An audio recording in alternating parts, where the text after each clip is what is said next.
거룩한 성 예루살렘을 세우기 위한 헌신이라는 제목을 가지고 말씀을 잠깐 나누길 원합니다.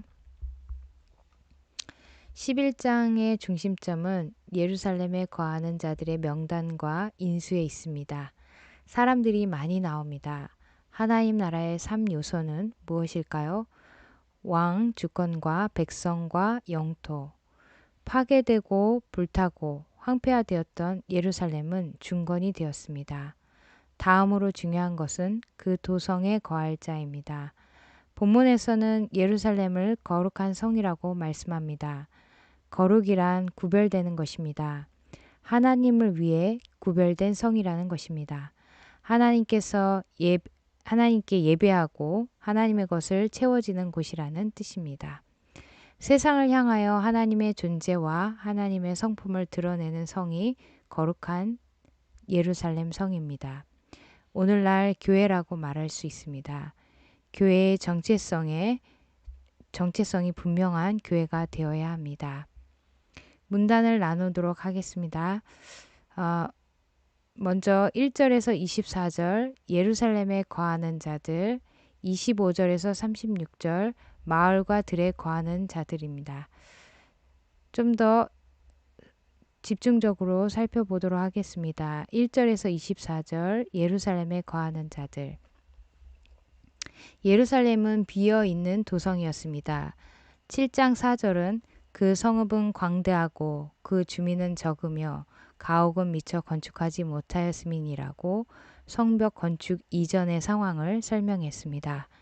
11장 4절에도 예루살렘에 거주하는 자는 유다 자손과 베냐민 자손 몇 명이라고 쓰고 있습니다. 140여 년 동안이나 성벽이 없는 성이었기 때문에 예루살렘은 거주하기는 위험한 도성이었습니다. 그러나 이제 성벽이 건축된 상황에서 느헤미야가 한 일은 무엇이었겠습니까? 1절 백성의 지도자들로 하여금 예루살렘에 와서 거주하도록 한 것이었고요. 백성들 중에는 10명 중 1명이 제비를 뽑아서 예루살렘으로 이주하여 정착하게 하는 일이었습니다. 모든 백성들이 다 예루살렘 성에 거하기를 원하는데 다 수용할 수 없어서 제비를 뽑았다는 말이 아닙니다. 오히려 그 반대의 상황이 되었다는 말입니다. 어찌하면 거룩한 성 예루살렘에 거하기를 기피했을까요? 그들의 주업인 목축을 위하여서는 예루살렘 성 안에 거하는 것보다는 그 촌에 거하는 것이 편했기 때문입니다. 무엇보다도 적의 공격 목표가 되었기 때문입니다. 그러나 하나님의 임재를 상징하는 성전이 있는 곳에 거한다는 것이 얼마나 큰 특권이며 축복입니까?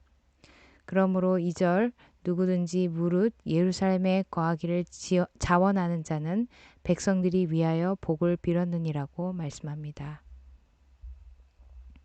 이 점에서 유념해야 할 점은 제비 뽑아 거하게 하는 자는 백성들 뿐이었다는 점입니다. 그 이외에 백성의 지도자들 그리고 제사장, 레위 사람, 문지기, 노래하는 자 등 당연히 성 안에서 거하였음을 보게 됩니다. 당연히 성 안에서 거하는 구성원들을 보면 두 가지 중요한 요점이 있는데 첫 번째는 예배를 위한 자요. 두 번째는 수비대로 구성되어 있다는 점입니다. 신약에서는 첫 번째는 예배와 또 두 번째 경비는 거룩한 교회는 예배와 깨어 영적 전투를 해야 한다는 의미입니다.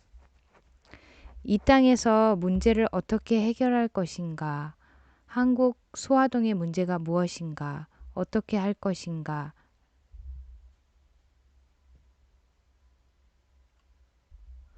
능동적 적극적인 자세에 계획을 세우고 진행하는 자가 되어야 합니다. 명단이 자세히 기록되어 있습니다. 그 이유는 2번 이주 포로기환과 자신의 고향에서 다시 예루살렘에 이주한 사람입니다.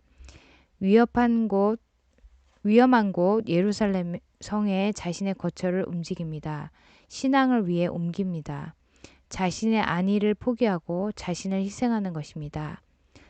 나는 이사할 때, 직장을 옮길 때이든지 자녀 문제에서 나는 신앙생활을 최우선시하고 있는지, 하나님 나라의 영광을 위해 살고 있는지, 내가 사는 이유가 나를 위해서가 아니라 하나님께 영광을 돌릴 수 있는지 우리가 질문해 보아야 합니다.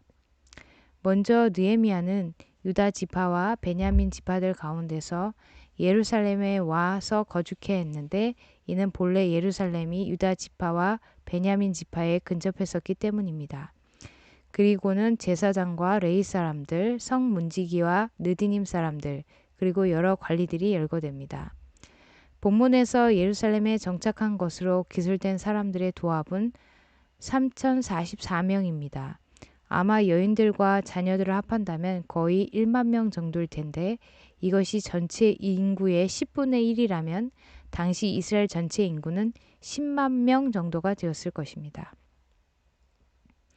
25절에서 36절 마을과 들에 거하는 자들 살펴보겠습니다. 25절에서 36절에서는 거주한다는 것이 핵심 단어입니다. 나머지 사람들은 마을과 들에 거주하였다는 말씀입니다. 그러나 예루살렘 성 안에 거하지 않고 마을과 들에 거하는 자들은 믿음이 없는 자들로 여겨서는 안 됩니다. 성 밖에는 백성들이 있었기 때문에 성 안에 있는 제사장들과 레위인들과 노래하는 자들이 하나님의 예배를 위하여 전념할 수 있었던 것입니다.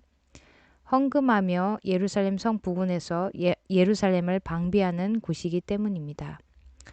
우리는 모두 주의 종들입니다. 그리고 주의 종들이 하는 모든 일은 그분의 영광을 위하여 사는 것입니다. 하나님의 도성 예루살렘을 다시 진정한 하나님의 도성으로 회복하는 것이 그의 비전이었습니다.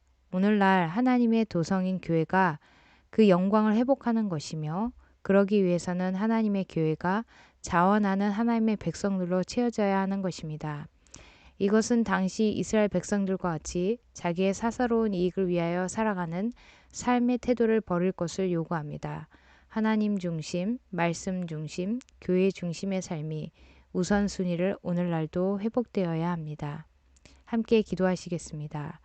하나님 아버지, 느헤미야가 가졌던 것과 같이 하나님의 백성인 교회의 영광을 회복하는 것이 저희 삶의 소명이 되게 하시고 이 소명을 위하여 살게 하시기를 구합니다. 이 부르심에 걸맞게 저희가 자신의 사사로운 이익과 욕심을 내려놓고 하나님의 크신 목적을 위하여 살게 하여 주시옵소서. 그런 하나님의 사람들을 많이 일으켜 주시옵소서. 그리고 하나님의 교회가 영광을 회복하는 복된 은혜를 우리의 생애에 허락하여 주시옵소서. 예수님의 이름으로 기도합나이다. 아멘.